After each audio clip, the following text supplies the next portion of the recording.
पाप की क्रियाओं छूटती है इसके लिए। धुआं भगाना कि आग भगानी? उंगला कहाँ करना, मूल में करना कि ऊपर करना?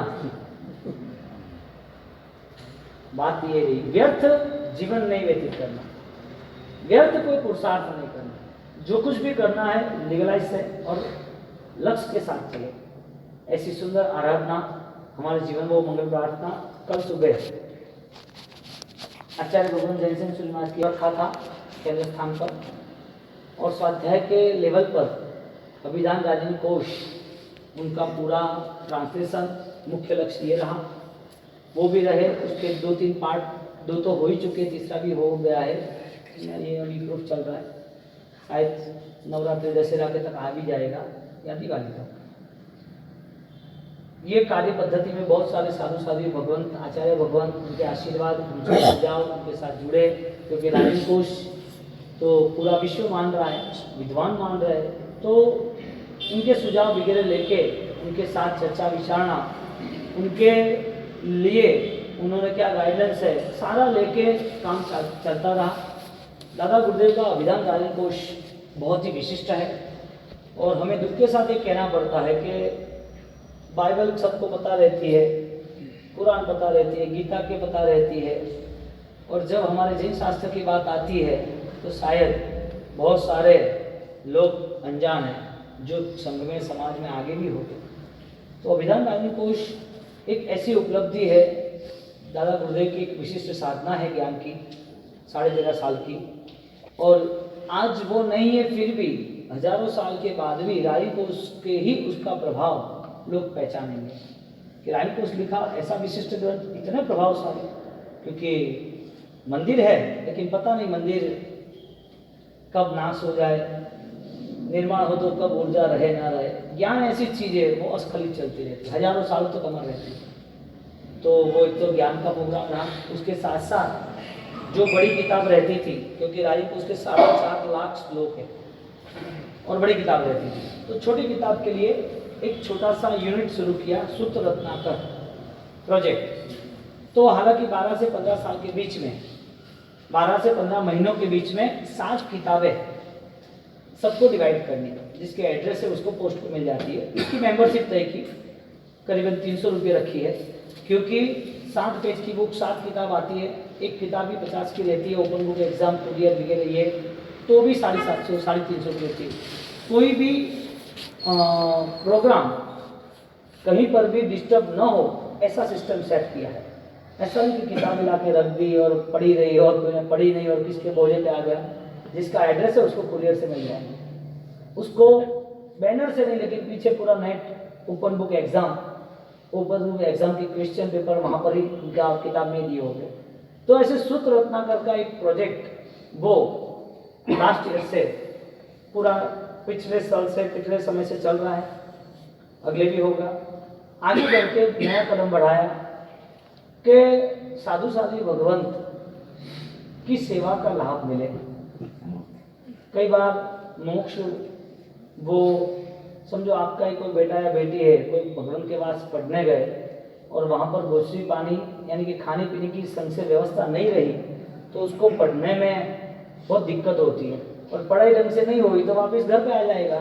तो यहाँ का माहौल तो ऑलरेडी कोई वैराग्य का है नहीं, और गुरु भगवान के पास जो भी इस स्वाध्याय का अच्छा माहौल तो उससे प्रभावित होगा। तो साधु साध्वी का बाद में, लेकिन जो मुमुक्षु है या जो स्वाध्यायी है, ऐसे लोगों के लिए एक भोजन की व्यवस्था, साधारण भक्ति, और उसमें साधु साध्वी का लाभ मिलता है। जो बुजुर्ग तपस्वी, हाँ, कोई बीमार, ऐसे साधु साध्वी भगवंतों का लाभ मिले, उसके लिए एक सेंटर तय किया। उस सेंटर के आसपास जो दूसरे मंदिर, उपाश्रय, दूसरे स्थानक जो भी व्यवस्थाएं थी, ऐसे 50 जगहों पर एडवर्टाइज के बैनर लगा दिए कि लाभ देना। तो उसका नाम राज राजेंद्र जैन सिंह व्यावज केंद्र रखा है, और पालड़ी में कच्ची भवन के वहाँ पास में वो सब चल रहा है। तो वहाँ पर आज करीबन 60 से 70 ज़्यादा भी है भगवंत मुमुक्षु साथ में रहे हुए जो सेवक हो, वो उनके लिए, कोई गेस्ट या कोई बाहर से उसके लिए नहीं, वो सारा मुमुक्षु लोग के तो फ्री है, सवाल ही नहीं है, 1 रुपया नहीं है। लेकिन वो लाभ संस्था को मिल रहा है, तो अच्छा काम हो रहा है। 2 घंटे गुरु भगवान साधु साध्वी की पढ़ाई, 2 घंटे आते हैं, पढ़ते हैं, अच्छा पढ़ाई हो, यानी पंडित जी फिक्स कर दिए। ये सारी चीजों के साथ वहां संघ की युवाओं की पाठशाला, वहीं वो सेंटर में ही जो संस्था है केंद्र, उसमें ही वीकली 1 टाइम 1 घंटा उनको पढ़ना, उनका पाठ धर्म आधारित, कोई भी कथाएं नहीं, आगम सूत्र तत्व वगैरह उससे लेके वो पाठशाला चल रही है।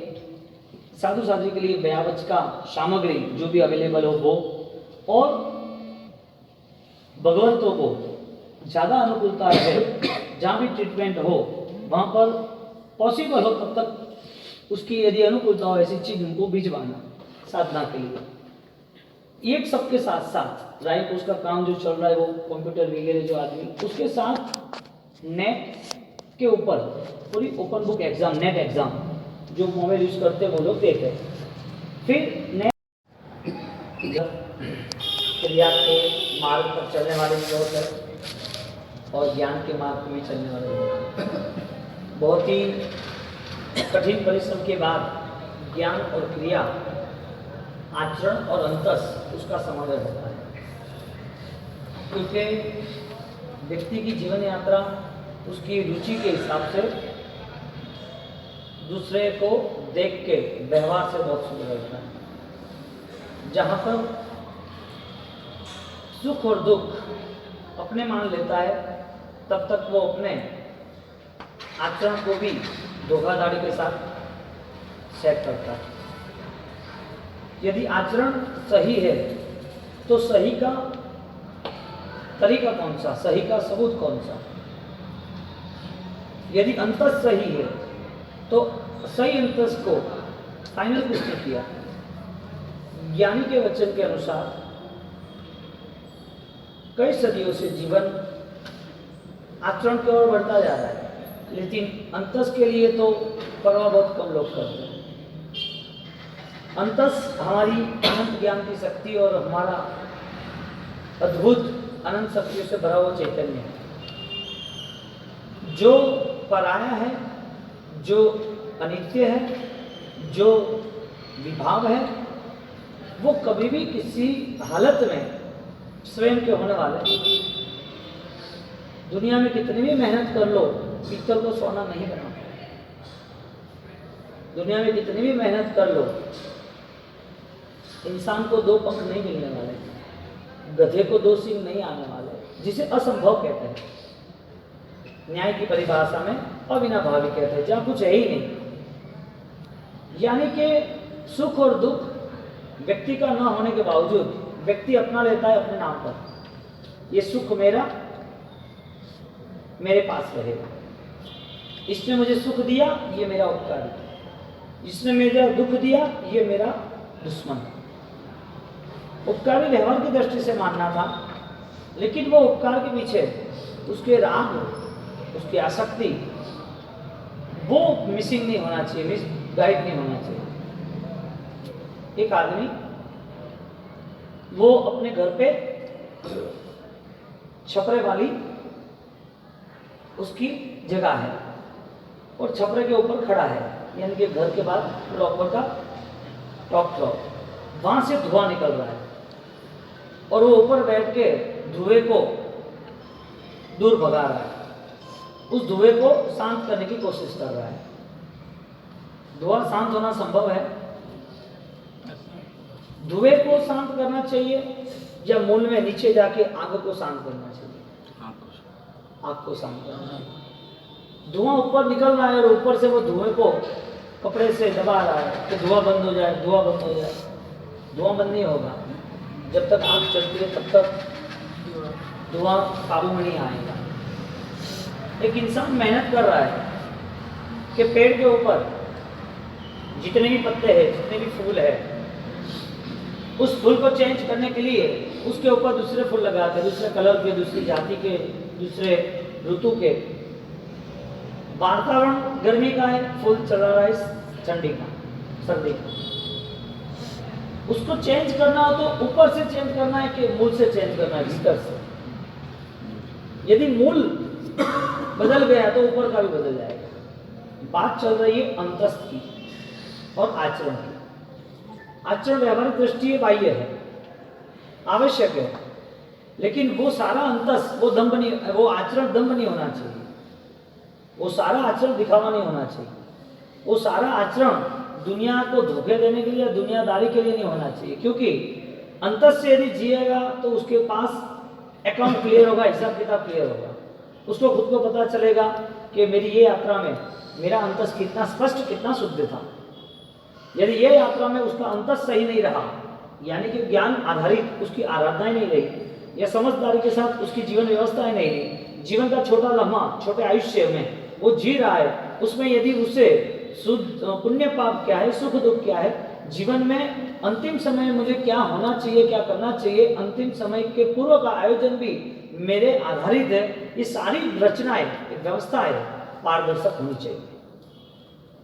और ये खुद के लिए, स्वयं के लिए आवश्यक है।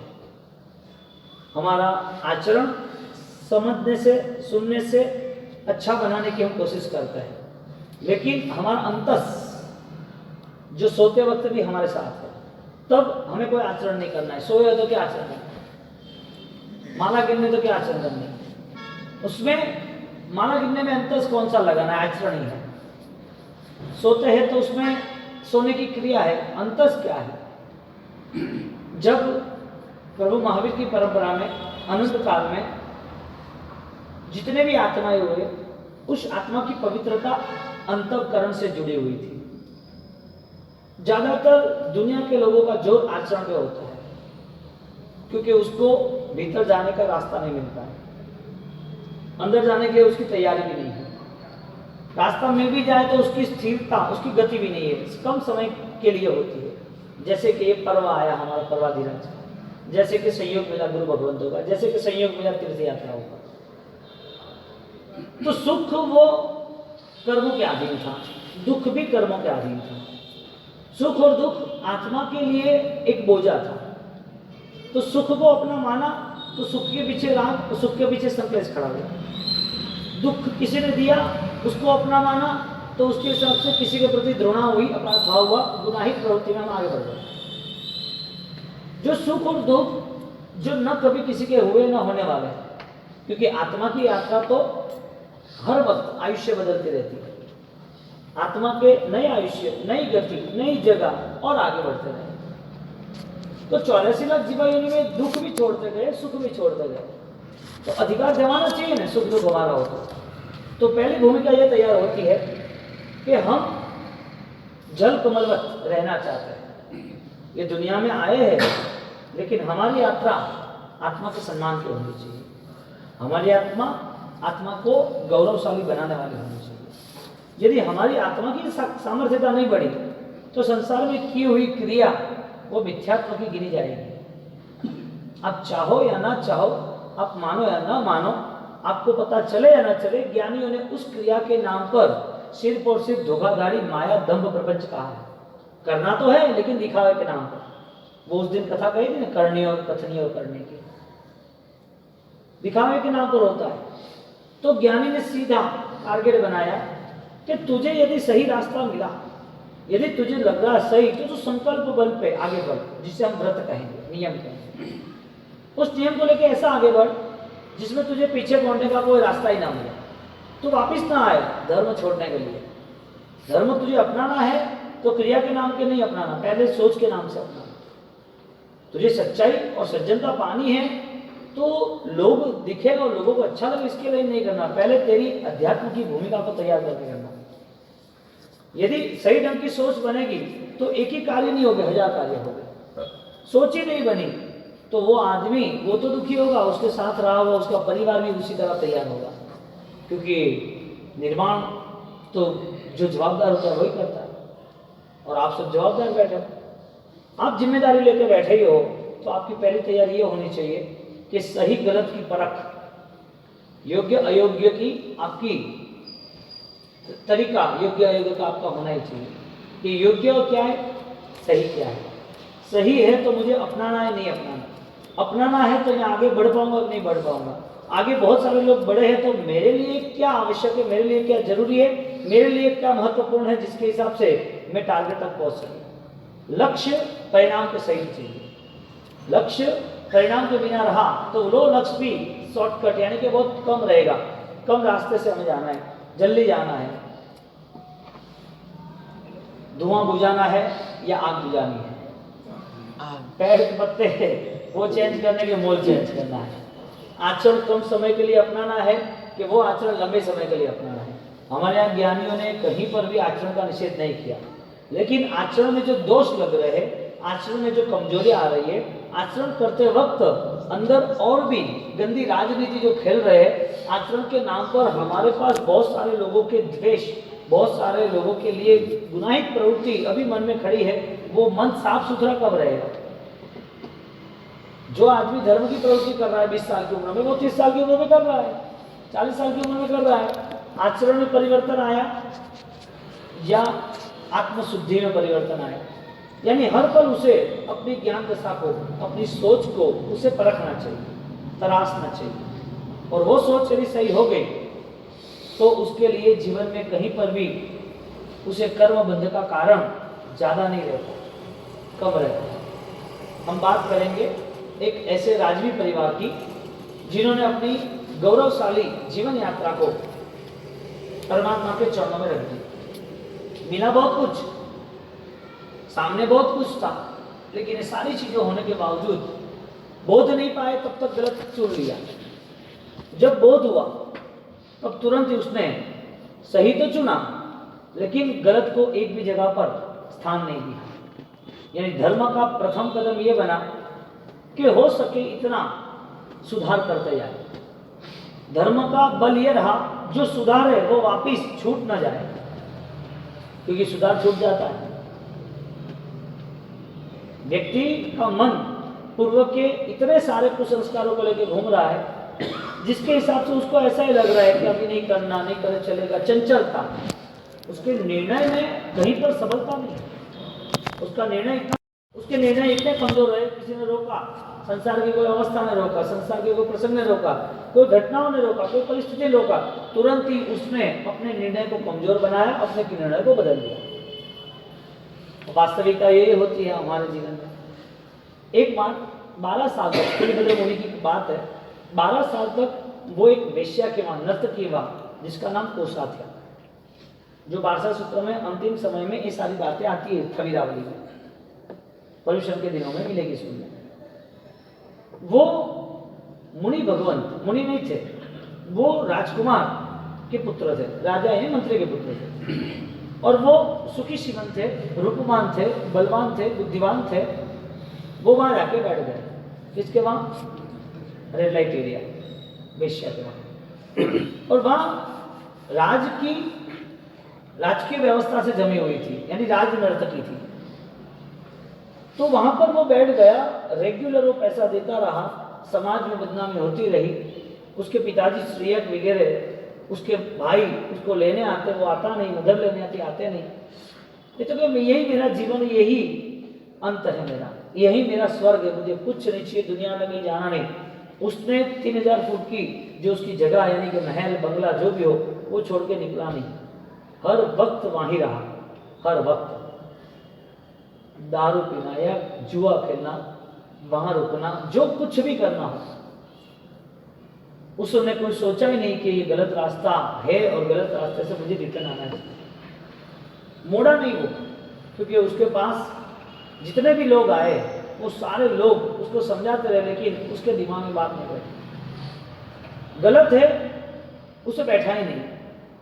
उसे ऐसा ही लगा कि दुनिया को जो करना करो, मेरा जीवन छोटा है, मुझे मस्ती से रहना है, मेरा जीवन आनंद भरपूर रहना चाहिए। मैं क्यों दुखी हूँ? दुनिया दुखी हो रही है, पैसे है तो दुखी होने की वजह क्या? मुझे दुख में नहीं रहना, मैं सुख में रहूंगा, तो दुनिया को जो कहना वो कहे। और 12 साल तक वो वहां रुके। उसको वेश्या भी कहती कि आप फोकट के पैसे खर्च कर रहे हो मेरे पीछे, मतलब ही नहीं है। आप 5, 7, 10 दिन रहो, आप घर पे जाओ, आपकी पूरी फैमिली दुनियादारी ये वो, क्योंकि मुझे कुछ नहीं जाना, तुझे क्या मतलब है? तुझे पैसे मिल रहे हैं ना, बात खत्म। कितने साल चला? घर छोड़ा, परिवार छोड़ा, संबंध छोड़े, समाज छोड़ा, इज्जत आबरू क्या है कोई सोच नहीं बनाई, वहीं रुकना वहीं रहना। बुराई कब तक टिकी रहती है? सच्चाई नहीं आती ऐसा नहीं, सच्चाई तो कोई कहेगा तो आएगी ऐसा नहीं।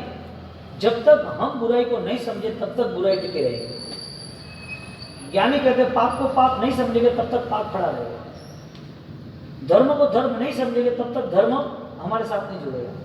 हमारे साथ जो जुड़ा है वो सारा आग का धुआं बुझाने की प्रक्रिया है, आचरण से जुड़ा है, अंतस से नहीं जुड़ा। और जिसका आचरण सही है और वो आचरण लंबे समय तक चलता है तो उसका अंतस भी सुधार पे रहेगा। उसको अपना अस्तित्व क्या है, अपना व्यक्तित्व क्या है, उस शिवत्व की ओर उसका कदम बढ़ेगा कि ये गलत है तो मुझे छोड़ना चाहिए। यानी कि पाप गलत नहीं था, पाप को नहीं समझना वो गलत था। पाप को गलत समझ लिया तो फिर उसको कितनी देर लगती है? समझदार के लिए इंतजार कितना समय लगता है छोड़ने में। अब परिस्थिति ये रही कि वो जब 12 साल व्यतीत हुए और किसी से भी वो कन्विंस नहीं हो पाए, न समझ पाए। कितने लोग आए यहाँ, हमें ये दृष्टांत से एग्जाम्पल से हमें इतना पता चलता है हमारे जीवन में गलत क्या है इतना हमें पता है। हम भगवान से करीब जाने का रास्ता खोजते हैं। परमात्मा ने जो ज्ञान जो जीवन बताया उस जीवन की यात्रा में यदि रोग हो, युवानी हो, मौत हो, दुख हो, सुख हो, ये सारी चीजें इतने ही समय के लिए है कि आगे का भी दुनिया, आगे का भी समय है।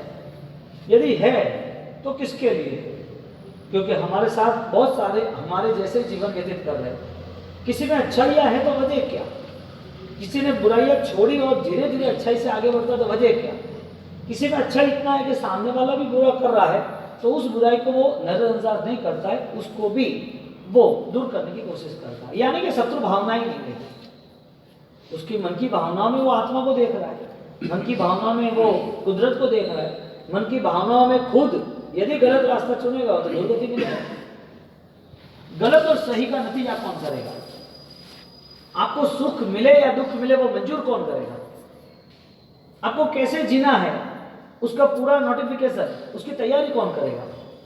आपका अंत समय कैसा हो वो किसके भरोसे आप छोड़े हो? किसके भरोसे? यानी कि खुद को खुद पे भरोसा होना चाहिए कि मुझे जो करना वो मैं करता रहूंगा और वो मेरे परमात्मा की आज्ञा ये सत्य के सहारे होना चाहिए। यानी कि नकाब निकालना पड़ेगा, वो चलेगा नहीं। कितने भी बुद्धि के जोर लेके हम चले और कितना भी हमारा सांसारिक जीवन हम हमारी खुशियों मनाने और हमारी लीडरशिप विजेता की ओर चले, कितनी भी ताकत लगा के हम संसार को संभालने चले हैं, यानी कि न कभी हुआ है न कभी होगा, क्योंकि ये सनातन सत्य है। हम जो पराया अपना मान रहे वो पराया अपना मानने की वजह क्या? या तो हमें स्पष्ट पता नहीं है कि ये सब इच्छाओं के विरुद्ध हो रहा है, यानी कि आज्ञाओं के विरुद्ध हो रहा है। हमारी जितनी भी आसक्ति है वो सब हमारी है ही नहीं, है तो छूटती रहती है हर दिन। हम छोड़ते नहीं है इसके लिए वो छूटती नहीं। हम नहीं छोड़ते फिर भी उसका स्वभाव है कि आज नहीं तो कल तुम्हारा कर्म तुम्हें छोड़ देगा। पुण्य भी छोड़ देगा, पाप भी छोड़ देगा। यानी कि पुण्य भी आएगा, पाप भी आएगा, सुख भी आएगा, दुख भी आएगा। दुख नहीं चाहिए तो भी आएगा, सुख चाहिए फिर भी चला जाएगा।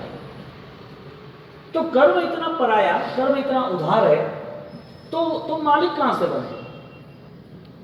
तुम प्लेन में मुसाफरी कर रहे हो और अच्छी सीट मिल गई तो क्या छोड़नी नहीं है क्या?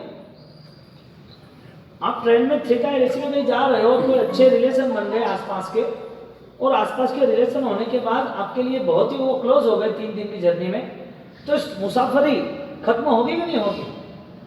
हाँ, ये संसार एक ट्रैवल है जो अनंत काल से हम उत्सर पीढ़ी नाम से हम जी रहे हैं, और एक टाइम ट्रैवल खत्म ही नहीं होता है। ज्ञानी कहते हैं जब तक खत्म नहीं हो हमारी मुसाफरी, कई भव की हो लेकिन कई भव भी खत्म नहीं हो, लेकिन मुसाफरी मोक्ष ना हो तब तक हो, तो वो मुसाफरी कैसी होनी चाहिए? हमारी जीवन यात्रा में क्या पहलू होने चाहिए जो हमें सफल बनाए? तय करने वाला कौन? यानी कि खुद के पास है क्या? खुद के पास खुद तो होना चाहिए ना। गलत को गलत समझने वाला गलत नहीं छोड़ता तब तक वो गलत समझा ही नहीं। सही को सही समझने वाला सही समझा ही नहीं है, तब तक सही कितना भी करे तो छूटता ही जाएगा, छूटता ही जाएगा। हेल्थ के लिए भोजन जरूरी कि दवाई जरूरी? दवाई लेनी पड़ती नहीं लेनी पड़ती? कभी कभार इमरजेंसी में कोई ऐसा अवसर आता है बीमारी का तो दवाई लेनी पड़ती है, दवाई बल देती है। दवाई बल देती है इसका मतलब ये नहीं है कि दवाई ही बल है। संसार में शायद बिजनेस हो, रिलेशन हो, संसार में पुत्र परिवार वगैरह सब लोग है साथ में, इसका मतलब ये नहीं कि यही जिंदगी यही सुख है। ये मेडिसिन जैसा है, ऑप्शनली केस है, ये लोग पीछा जाएंगे, तुम नहीं चाहोगे छोड़ना फिर भी ये छूट जाने वाला है। तो जीवन यात्रा में इन सबको लेकर चलना ही है, इन लोगों के साथ रहना ही है। तो हमारा एक नेचर होना चाहिए कि वो आत्मा भी इस संसार से बाहर जाएंगे, इस संसार से दूर जाएंगे, इस संसार से नए संसार में जाएंगे, तो ये आत्मा के साथ भी मेरा जो भी लेन देन हो वो लेन देन सारा धर्म के नाते होना चाहिए। उनके पास कसाई नहीं होने चाहिए, उनके साथ गलत व्यवहार नहीं होना चाहिए, उनके साथ गलत बोलना चालना रहन सहन नहीं होनी चाहिए। आप सब इकट्ठे हुए हैं तो ये पूरा पंखी का मेला कम समय के लिए है, तो सुकून से क्यों ना जिए? जीना ही है तो सुकून से क्यों ना जिए? तो यात्रा में कई बार घटनाएं गलत आती है, कई बार दुख भी आते हैं, कई बार न चाहो तो भी, हम सही हो तो भी परेशानियां खड़ी हो जाती है। तो हम सोचते रहते हैं कि हमने कुछ गलत तो किया नहीं, तो हमारे साथ गलत क्यों हो रहा है? कई लोग सोच रहे हैं कि हम गलत करेंगे तो ही सब कुछ होगा हम गलत करेंगे तो ही जीत मिलेगी। कोई आदमी सोचता है कि गुस्सा करो, वो चुप हो गया, देखा अपना पावर, उसको बोलती बंद कर देना। कोई आदमी सोच रहा है कि पैसे से उसको खरीद लिया ना, मैं चाहूँ वो कर सकता हूँ ना, उससे मेरे अंडर में ले लिया ना, थोड़े दिन के बाद मन इतनी चालबाजी लेके घूम रहा है, और चालबाजी के साथ हमें ऐसा ही लग रहा है कि ये सब अच्छा ही है, सत्य है। ज्ञानी कहते हैं ये सत्य होता तो मैं छोड़ता क्यों? राजपाट तो छोड़ दिया, परिवार तो छोड़ा, कष्ट को सिर पे ले लिया, और वो भी उसकी भी वैल्यू नहीं की। वैल्यू तो मेरे विचारों की कि मेरे मन संबंधी, विचार संबंधी, अध्यात्म संबंधी ऐसे कोई छोटे छोटे बुद्ध जैसे भी ऐसे कोई नेगेटिव पॉइंट तो नहीं रह गए, उसको भी निकालो, उसको भी निकालो, उसको भी मुझे दूर करना है। और दूर की तैयारी परमात्मा महावीर की हो गई। यदि महापुरुष ने ये रास्ता बताया है और महापुरुष इस रास्ते पर सुकून पा रहे हैं, तो वो रास्ता कितना पवित्र, कितना सक्षम, कितना आनंददायक, कितना ऐश्वर्य भर होगा। वो रास्ता है पाप से विरमण, पाप से दूर होना। अब पाप से दूर होना वो आचरण है, और पाप क्या है उसको समझना वो अंतस है। पहली तैयारी पाप को समझने के लिए करनी चाहिए कि पाप को दूर करने के लिए करनी चाहिए? विचार के बोलो। पहली तैयारी पाप को दूर करने की होनी चाहिए, जिसका नाम है पचखान। और दूसरी तैयारी पाप को समझने के लिए चाहिए, जिसका नाम है पवित्रता। पहला क्या चाहिए? पचखान चाहिए कि पवित्रता चाहिए? प्रारंभ कहां से करोगे? कहां पर जोर लगाओगे प्रभु महावीर के धर्म के नाम पर? शुरुआत कहां से करोगे? पवित्रता से करोगे तो पचखान सफल होगा। परफेक्ट। ज्ञानी कहते हैं पहले सम्यक दर्शन फिर वीरति। ज्ञानी कहते हैं पहले सोच, फिर सोच के आधार पर क्रिया है। क्योंकि क्रिया बचपन में बाल को सिखाई जाती है, क्रिया सिखानी आवश्यक है, लेकिन उस क्रिया के नाम पर वो अपनी आत्मा को जुआ में हार दे, अपनी आत्मा का सम्मान गवा दे, अपनी आत्मा को दुर्गति में ले जाए, ऐसी क्रिया भी क्या काम की जो मिथ्यात्व की अवस्था में होती है। यानी कि मिथ्यात्व की अवस्था में भी क्रिया होती है, सम्यक दर्शन की अवस्था में क्रिया होती है। कई दूसरे व्यक्ति भी कोई ना कोई आचरण अच्छे करते हैं, हर समाज के, हर संप्रदाय के, हर धर्म में अच्छे आचरण होते हैं, लेकिन वास्तविकता ये कि अच्छे आचरण की शुरुआत अच्छे पवित्र ज्ञान से होना चाहिए। तो जहां पर क्रिया है, जहां पर अच्छा आचरण है, आवश्यक जरूरी नहीं कि वो अच्छा आचरण अच्छे ज्ञान के आधार पर है, क्योंकि वो आचरण कभी भी छूट सकता है। आप देखो कई लोग क्रिया में जुड़ तो जाते हैं, पानी में वो बुलबुले होते हैं ना, कैसे बाहर आ जाते हैं। ऐसे 1.5 महीने के लिए कई चेहरे मोहरे आ जाएंगे तुम्हारे सामने, तो कहा है बाबू से, वो पहली बार आई हो बाबू से, तो क्या हुआ कि पहली बार छोड़ हो रहा है, पहली बार पचखान ले रहे हैं, और कभी पूजा नहीं की, जब पूजा शुरुआत कर दी है। राजू भाई, संजू भाई, कैसे शुरुआत हो गई? ये सब क्या है? पानी के बुलबुले, उसका अस्थाई रूप है। उसका रूप स्थिर नहीं है, स्थायी नहीं है, अस्थायी है।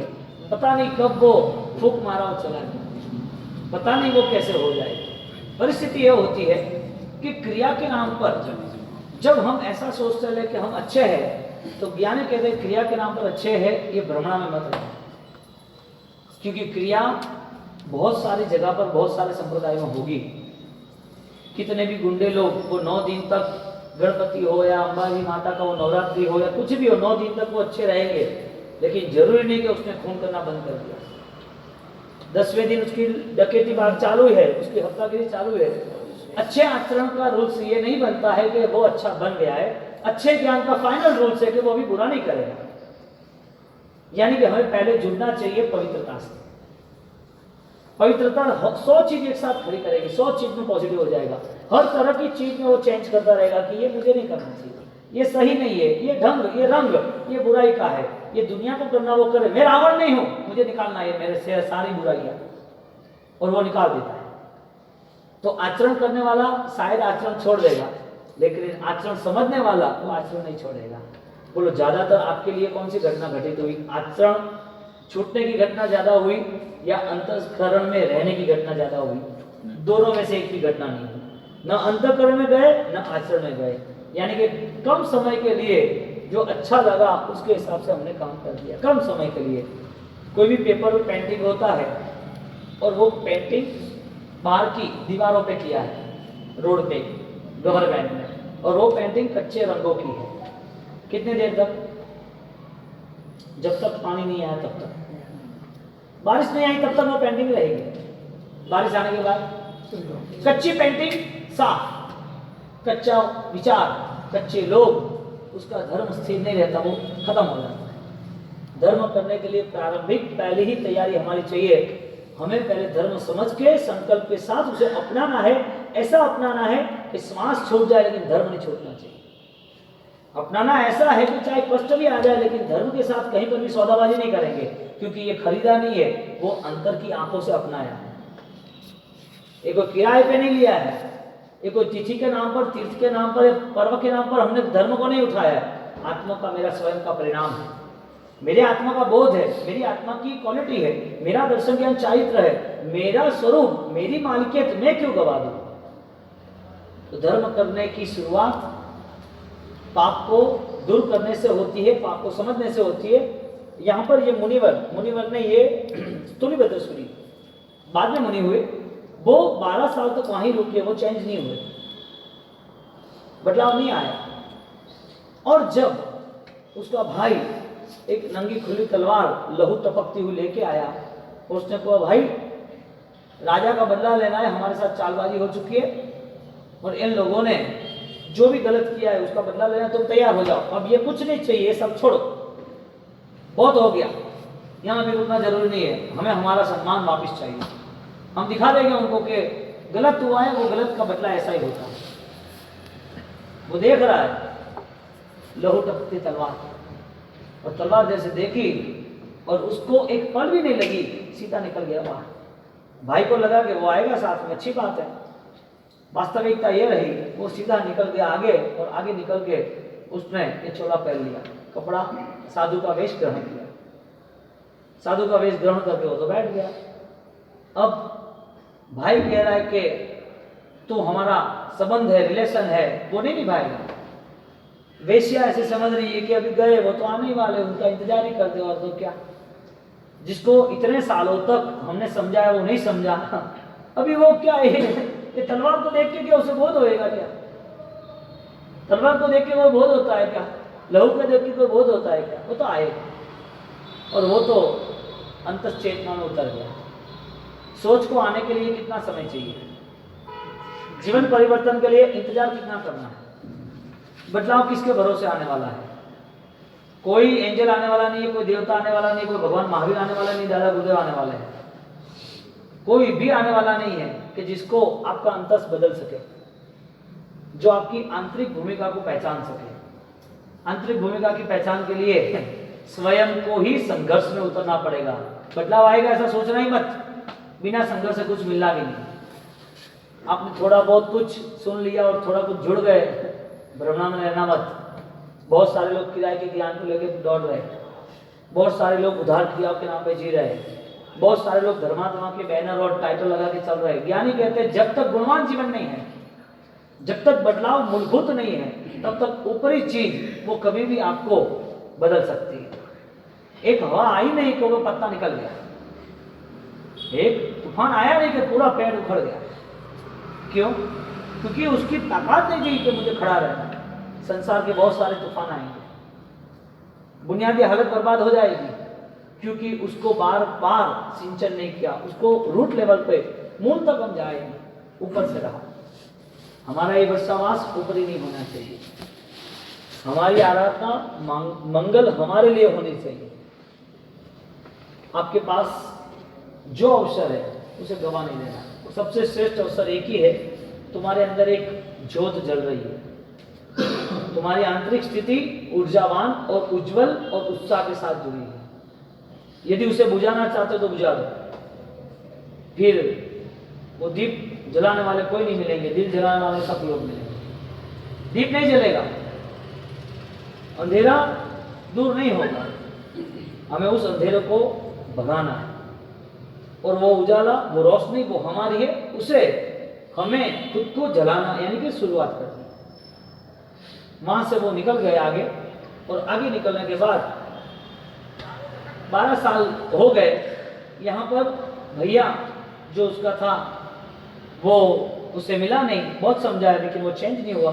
स्थूलीभद्र मुनिवर बन के आए हैं, और बन के आए और सीधा जो गांव की सीमा होती है, बॉर्डर होती है, वहां पर वो घर था राजमहल वेश्या का, और कोसा नर्तकी वो इंतजार कर रही थी, और इंतजार के नाम पर मुनि भगवंत वहां आए, और वहां आए और धर्मलाभ पधारो साहब, आपके लिए ही बिछा के रखे हैं पलके, आपका ही इंतजार कितने दिनों से हम कर रहे हैं, आपकी ही यादों में हम रह रहे हैं। उनके पूरे वचन उसके जीवन को पतित करने वाले हो गए। और ठीक है, तो मुझे एक 6 फुट की जगह मिल सकती है, हाँ मिल सकती है निश्चित। गुरु का रक्षा कवच लेके आए थे गुरु के आशीर्वाद के साथ, और 6 फुट की जगह मिलनी चाहिए। और वो व्यवहार करके वो एक छोटी सी 10 फुट की जगह पर यानी कि एक रूम में वो रुक गए। तो फिर ठीक है, पधारो साहब, यानी आ गए, रुक गए, और सीधा आमंत्रण दिया कि सारा जो व्हाइट चोला है, जो आपके साधु के वस्त्र है, वो उज्जवल है, वो आपको शोभा नहीं देता, निकाल दो। बाहर जो कुछ करना वो करना, यहाँ अब मेरे यहाँ कुछ करने का काम नहीं। और मुझे पता था आप आने वाले हैं, अच्छा हुआ आप आ गए, मुझे भी अकेलापन लग रहा था। उसकी एक अच्छी सी ट्यून है, आवो पधारो प्रीतम पाहुणा हो स्वामी, मैं तो बैठी बैठी जो छोरी वाटो मोरा राज, मने वणदी नारी ओरु गणिया वे हो राज, मने नवला नाथ हरि ओरु गणिया वे हो राज। 12 वर्ष सहवास न हो स्वामी, कीड़ा केड़ा केड़ा रंग राजो मोरा राज, मने थोड़ा बिना घड़ी न सुहावे हो राज, मने वणदी नारी ओरु गणिया वे हो राज। 12 साल तक जो विचारों पे इतना बोझा लेके वो चला था, 12 साल तक जो विचारों का पूरा जाल बिछाया था, 12 साल तक जो मन मलिन हो चुका था, वो 12 दिन के बाद वो तुरंत वहां आके खड़ा रह जाता है। इतना कैसा अजब गजब का संकल्प होगा, ऐसा कैसा अंतःकरण होगा कि अब उसे कोई हला नहीं सकता, गिरा नहीं सकता। ऐसा कैसा कॉन्फिडेंस कि मैं उसको चेंज करता ही रहूंगा, मैं उसको चेंज करूंगा ही। और स्थूलीभद्र मुनि बन के आए, स्थूलीभद्र सूरी यानी मुनि बन के आए, और वेश्या के घर रहते हैं। आचरण सही है गलत? आचरण सही या गलत? जवाब है गलत, है ना? सही में गलत ही है, लेकिन ऐसे शेर बहुत कम होते हैं। ज्ञानी ने ऐसे आचरण करने की ना बोली, फिर भी गुरु की आज्ञा वो महाआचरण महा आज्ञा हो जाती है, और गुरु के आशीर्वाद और आचरण लेके वो चल बसे। और उनके मन में, उनके अंतःकरण में रहा, मैंने 12 साल जिसके साथ रह के मैंने पाप किए, वो पाप अब मुझे ऋण उतारना है, अब मैं इनको दुर्गति में नहीं जाने दूंगा। साहब उस व्यक्ति को संसार का कारण माना और उसी व्यक्ति को वापिस संसार के निकलने की तैयारी करनी। बोध शुरू होता है तब रुकता नहीं है। बोध एक अखंड धारा है जो एक साथ कचरे को लेकर जाती है। कोई भी कचरा किनारे पे नहीं रहता क्योंकि अखंड धारा बहती रहती है। हमारे मन में रहे हुए कितने सारे विचार जब हमारे बोध से जुड़ेंगे तो सारे गंदे विचार नहीं रहेगी, पवित्रता ही शुरू हो जाएगी। बोध की धारा रुकनी नहीं चाहिए। आपका अंतःकरण कभी भी अनंत ज्ञान से खाली नहीं रहा है, सिर्फ हमने वो ताला नहीं खोला, बस हम वहां तक गए नहीं। इस पृथ्वी पर करीबन लास्ट 5000 सालों में इतिहास कह रहा है कि 20,000 से ज्यादा युद्ध हो चुके, 20,000 से ज्यादा, करोड़ों की संख्या में रक्त रंजित जमीन भूमि हो चुकी, धरती का रंग बदल गया, पानी के नीला और जंगलों का हरियाला ऐसा नहीं, रक्त रंजित हो चुका। किसकी वजह से? अंतःकरण नहीं था इसके लिए। आचरण तो था उस समय भी। भगवान महावीर ने बोध किसको दिया? जब कृष्ण थे उसने बोध किसको दिया? बोध भगवान थे उनको बोध किसने दिया? अच्छे अच्छे गुरु भगवान तो उसने बोध किसने दिया? जो भी दूसरे ईसाई में धर्म में हुए, चाइना में हुए, ये सारे जो महान संत हुए हजारों सालों लाखों सालों में, ये सारा बोध किसको दिया? किसी को अच्छा बनाने के लिए दिया ना। हाँ, तो वो बोध यानी क्या? जो हम अभी, मैं आपको कुछ कह रहा हूं, अच्छे विचार कह रहा हूं, आप अच्छे विचार ग्रहण कर रहे हो, ये आदान प्रदान किस लेवल पे होता है? अनंत ज्ञान के लेवल पर, अध्यात्म के लेवल पर। क्योंकि तुम तो वही के वही रहोगे जब जान निकल, यहां से आत्मा निकल जाएगी तो तुम्हारा कोई एक व्यक्ति का फेल होने वाला नहीं है। तुम्हारी हाइट, बॉडी, वेट वही होने वाला है। शरीर में से आत्मा निकल गई, इसका मतलब सुनने वाला और देखने वाला ये देह नहीं है, अंदर की चेतना। हमारा चैतन्य वो जागना चाहिए। और यदि आंखों ने भगवान के दर्शन किए और हाथों ने किए तो वो जलने वाले हैं। इतने सस्ते भगवान नहीं है कि वो जल जाने वाले हाथों से छुआ जाए। इतनी कोई सस्ती क्रिया नहीं है, इतनी कोई किराए पे क्रिया नहीं ली कि 2 पैर ऐसे झुक गए और खमासने की क्रिया हो गई। ये तो अंतःकरण ने क्रिया की। ये क्रिया हुई है किसकी वजह से? खुद के भाव से हुई। वो जल जाने वाले हाथ क्रिया कर देगा। जो शरीर तप करता है वो तप उसे निर्जरा न दे, खाली पुण्य बन दे, और वो तप करने वाला व्यक्ति वो जलने वाला है, यानी कि जलने वाला, नाशवंत होने वाला, अनित्य है, जो राख में उठ जाने वाला, राख बन के उठ जाने वाला है। ऐसा देह क्रिया करता है। क्रिया कौन करता है? देह करता है, आत्मा करता है। मीडिया बनी आत्मा, देह को मैसेज दिया, देह लाश बन गई, उसके पहले उसने सब तैयारी कर दी। मृत्यु के बिछाने के पहले उसने अपनी साधनाओं को कंप्लीट किया। 12 साल के बाद जब आते हैं और आने के बाद जब बैठ गए, उसने बोला कि कपड़े रख दो और अपनी पुरानी लाइफ है वो मैनेज करो। उसने बोला कि संभव ही नहीं है, मैं सिर्फ और सिर्फ तेरे लिए आया हूं और वो मैंने सोचा वो मैं करके जाऊंगा। तुझे बोधवान बनाना है, तेरे भाग्य को चमकाना है। तो फालतू बातें नहीं करना। सामने जब निमित्त कोई भी परिस्थिति आती है ना, और जब तुम स्टेबलाइज होते हो, तुम्हारी धारणा, तुम्हारा धर्म यदि स्थिर होता है, तब समझ लेना कि गुरु कृपा है, आशीर्वाद है। बाकी तो अच्छे खासे लोग खत्म हो जाते हैं। धर्म के खाली बैनर और नाम रहता है और कुछ नहीं रहता। धर्म की खाली व्यवहारिकता होती है, आचरण होता है, वो भी आचरण सिर्फ एक दिखावे के लिए। क्योंकि आचरण के लिए तुम्हें शरीर और समय मिला है ऐसा नहीं, आचरण के लिए तुम्हें आत्मा भी मिली है ना।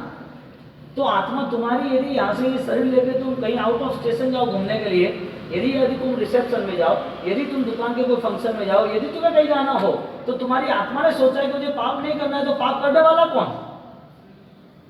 जो पाप कर रहा है यदि शरीर से, तो वापिस धर्म शरीर से कर रहा है, तो करने वाला कौन? धर्म भी। धर्म आत्मा नहीं कर रहा है, धर्म शरीर ने किया, इसके लिए पाप भी शरीर ने किया। यानी शरीर धर्म से जुड़ा, शरीर पाप से जुड़ा, लेकिन वो आत्मा तक नहीं पहुंच पाया। आत्मा तक उसने धर्म नहीं पहुंच पाया, क्योंकि आत्मा मां जीवित ही नहीं थी, मुर्दा आत्मा लेके घूम रहा था। मुर्दा नहीं कह सकते, लेकिन आत्मा की हत्या हो गई, आत्मा को जुए में हार गई। आत्मा तो शाश्वत है, स्वतंत्र है, निरंजन निराकार है, उसको तो कुछ भी कोई मलिनता नहीं है। फिर भी जब वहां पर हम पाप की बुद्धि पे बैठे तब हम हमारी अनंत शक्ति को हम विस्मृत कर दिए, इसके हिसाब से आत्मा मर चुकी। हम जब हमारे धर्म कर रहे थे तो भी हमने बेस नहीं बनाया कि धर्म मेरा स्थिर रहना चाहिए, मेरा धर्म बोधवान है, इसके लिए मरी हुई आत्मा से ही धर्म हुआ। मुर्दों का धर्म हमारा बना, वास्तविक धर्म नहीं बना। मुर्दों को धर्म उसके कंट्रोल में नहीं रहता है, दूसरे के कंट्रोल में रहता है। मुर्दा स्मशान किसके सहारे जाता है? मुर्दा स्मशान किसके सहारे जाता है? कमजोर लोग दवाई लेते हैं, लकड़ी लेते हैं, सहारा क्यों लेते हैं?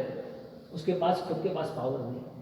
ऐसी धर्म की ऐसी शक्ति है। धर्म तुम्हारा रियल नहीं होगा ना तो दुनिया तुम्हें खरीद लेगी, भगा देगी तुम्हें यहाँ से। तो तूने बहुत किया 2 महीना 4 महीना, तूने शादी के पहले बहुत किया, शादी के 2 4 5 साल बहुत किया, तो गुरु महाराज को मिल गए, कोई दीक्षा के अनुष्ठान दिखे, बहुत भाव विभोर हो गया। इसमें कुछ भी नया नहीं है। एक ड्रामा होता है, स्टेज पे अच्छा डेकोरेशन होता है, अच्छी प्रसादी होती है, वो ड्रामा के नाम पर सक्सेस होता है, लोग उसकी वाह करते हैं, ड्रामा छूट गया, सब कुछ छूट गया। ऐसा धर्म के नाम का ड्रामा हो गया और वो ड्रामा ऐसा रहा अंतिम समय तक, वो ड्रामा ही चलता है, लेकिन अंत समय में उसे शुद्धि धर्म नहीं मिलता है। अंत समय करीब आता है तो उसकी पवित्रता नहीं रहती। स्थूलिभद्र 4 महीने वहां रुके। स्थूलिकोसा ने बोला ओके डन, तुम रहो। उसने शर्त रखी मेरे से 3 फुट दूर रहना, बाकी मुझे कुछ सुनना नहीं। उसने सोचा ठीक है, उसको अभी घुमा देंगे, उसे सब छुड़ा देंगे। साहब 4 महीना हुआ, कुछ नहीं छुड़ा पाए। और फिर 4 महीने के बाद उन्होंने बोध दिया, और बोध दिया तो उसने स्वीकारा। बात यह है कि स्थूलिभद्र के 12 साल गलत, साधु बन गए, पता चला वापिस कोसा के वहाँ नर्तकी के वहाँ है, राज नर्तकी के वहाँ 4 महीने रुके और सिर्फ सुबह होते होते 4 घंटे तक बोध दिया। क्लीन बोल्ड उसने 12 व्रत धारण किए। किसने? कितने घंटे में? Only for 4 hours. 4 घंटे में उन्होंने व्रत धारण किए और के आप मेरे स्वामीनाथ हो, आप मेरे भगवान हो। उन्होंने बोध दिया 10 दृष्टांते दो ही लोह गोरी, दुर्लो मानव भव पायो मोरारा, संध्या रंग समानो राजमने, संयम पंथ शुद्धो लाग्यो राम। उसको बोध दिया। ये बादल है ना, वो कभी भी स्थिर नहीं रहते। ये बादल कभी स्थिर नहीं रहते, आयुष्य कभी स्थिर नहीं रहता। मुझे वो बताओ, आपने ऐसी कोई घटना देखी कि जो आदमी हेल्दी था और 1 घंटे के बाद मर गया, बिना दवाई का, बिना एक्सीडेंट का, बिना ऑपरेशन का? ऐसा कुछ देखा? पता ही है ऑपरेशन पाड़े हमें बोध नहीं हो रहा है। बात ये है सारे दुनिया में आचरण सही गलत देख रहे हैं, सही गलत हम कर भी रहे हैं, लेकिन बोध पूर्ण नहीं, होश पूर्ण नहीं। हमारे यहाँ वंदिता सूत्र में कहते हैं कि यदि जागरूक अवस्था में भी कुछ पाप हुए तो पाप होने के लिए नहीं हुए हैं, कुछ ऐसी इमरजेंसी आई हुए तो डर लग रहा है, दुख हो रहा है कि नहीं कहते तो अच्छा, और दुख का तरीका है उसके आंसू निकलते जाते हैं। पाप के प्रायश्चित के लिए एक जम्बू स्वामी वो 12 साल तक छठ के पानी छठ कर रहे। प्रायश्चित को 1 दिन में या 1 आधे घंटे में थोड़ा हो जाता है, ये तो थोड़ा सपोर्ट लेने के लिए वो बताते कि प्रायश्चित करने के लिए कर। यहाँ 24 घंटे के पाप और आधा घंटा भगवान के पास आंसू बजा दे रहे। हम बोले कि हम साफ हो गए, हमने मानस से सुना कि पूर्व की भगव के सारे पाप चले गए, ये सारी बेवकूफी है। वो जम्बू स्वामी पूर्व के भव में शिव कुमार में 12 साल तक छठ के पानी छठ और आमिल किए। सब इतने सारे बोझ और आप एक भव में थोड़ी चला जाएगा। अनंत काल का पूरा कार्य भार लेके चल रहे, अनंत काल का, आज का नहीं है। और हमारी साधना का समय हमारे पास बहुत कम है, और उसमें भी हमारा ऐसा योग मिला है कि आयुष्य का कोई भरोसा नहीं है। ये गए, पता नहीं है कल आने वाला नहीं है, फिर भी कल के भरोसे पूरा आयोजन पता ही नहीं है कि यहाँ जाते वक्त नीचे गए, घर गए, अटैक आया, परिवार का क्या होगा, हेमरेज हुआ, गिर गए, एक्सीडेंट हुआ, भूकंप आया रात को, कुछ भी पता नहीं है। फिर भी जी तो ऐसा रहेगा मस्त है। अब बताओ यात्रा पूरी होगी तब लेकर क्या जाएंगे? कुछ भी लेके नहीं जाएंगे। ऐसा समझने वाले नया पाप लेके जा रहे हो। सबसे बड़ी बात कि आपने गद्दारी की मानव जीवन में, इसके लिए मानव जीवन भी नहीं मिला। मिला था किस वजह से? स्वतंत्रता क्यों थी? मन क्यों था? समझदारी क्यों थी? इतना योग क्यों मिला था? एक ही वजह थी, इंसान को परमात्मा भगवान बनना था, यानी कि यात्रा को सुधार कर ले जाना था। पूर्व के भवों की गलतियों के सुधार के लिए ज्ञानियों ने आपको बोध दिया, चांस दिया कि भाई ये अवसर है, आगे निकल। अब वो उसके ही तन मन धन और परिवार और वही दुनिया में मेरे पराये मान सम्मान अपमान, उसी में ही जीवन यात्रा रहे। सम्मान थोड़ी रहा, तुमने यात्रा का अपमान किया, जो कई लोगों को मिली नहीं है और कई बार मिलने वाली भी नहीं है। अब ऐसे मानव जीवन की यात्रा बुरा योग के संग पूरी करने की अच्छा योग के साथ शुरू करनी। हाँ, अच्छाई के साथ शुरू करेंगे तो अच्छा क्या आएगा। तुलिभद्र 4 महीने के बाद उसको धर्म सुनाया, 12 व्रत ग्रहण किए, वंदना की और कहा गुरुवर कभी भी आपका योग मिले तो दर्शन देना और हमारा भाग्य खिले ऐसा ज्ञान का बोध देना। आपके पास जीवन व्यवस्था का क्रम क्या है, आपकी जीवन की परिकल्पनाएं क्या है, जीवन को लेके आप किस मुकाम पर जाना चाहते हो, आपके पास सोच का बल है तो फिर तय करो। लगता है आचरण की बात नहीं कर रहा हूं, समझ लेना अंतःकरण की बात चल रही है। आपका अंतःकरण आपको ही टटोलेगा, आपको ही मैसेज देगा, आपको ही पुश करेगा, कैन गो, मस्ट डू, जाना ही और करना ही, नहीं चलेगा। लग रहा है कि नहीं लग रहा है? आप तो हाई बोलोगे, अभी तो कठिन है, बहुत कठिन है साहब, बहुत कठिन है। आपको लग रहा है हाँ बोल देगा, समझदार ये भी बैठे हो। इतना सस्ता धर्म होता तो कोई परवाह नहीं होती दुनिया में, सब आराधना करते।